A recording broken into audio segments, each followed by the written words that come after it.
audible sound, noise, and music. We know that we need a vibrating body for the production of sound.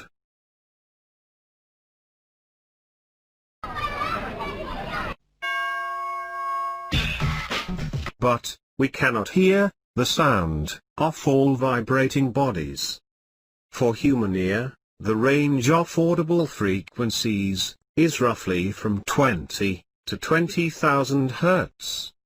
We cannot hear the sound frequencies below 20 Hz and above 20,000 Hz. Such sounds, which cannot be detected by human ear, are called inaudible sounds.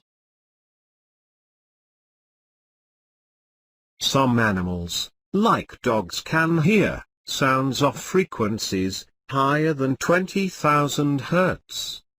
That is why police use high-frequency whistles, which dogs can hear, but humans cannot.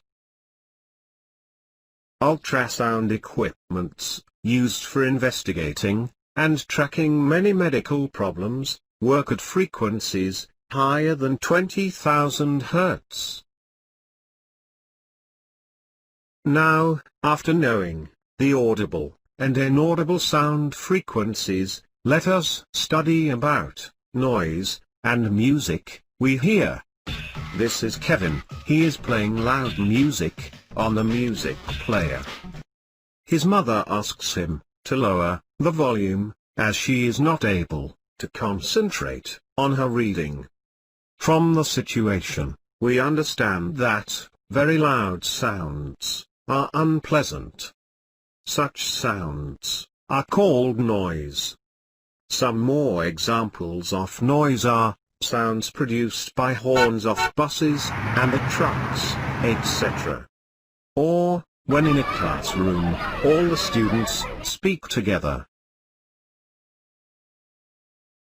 On the other hand, musical sound is pleasant to the ear. For example, sound produced by harmonium or a guitar. But when a musical sound becomes too loud, it does not remain melodious. Presence of excessive or unwanted sounds in the environment is called noise pollution. Major causes of noise pollution are sounds of vehicles, explosions, including bursting of crackers, machines, loudspeakers, etc.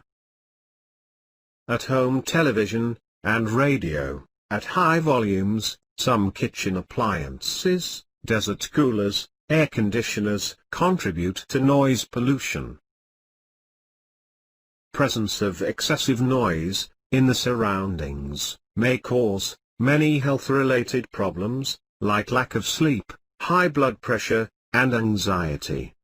Sometimes, a person may get temporary, or even permanent, impairment of hearing. Kevin wants to know what measures we should take to reduce noise pollution.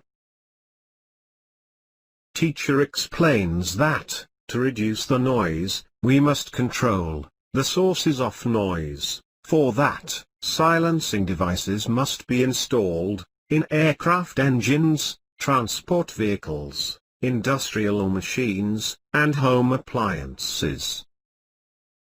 Moreover, noise-producing industries should be set up away from the residential area. Use of automobile horns should be minimized, and, at home, television and music systems should be run at low volumes.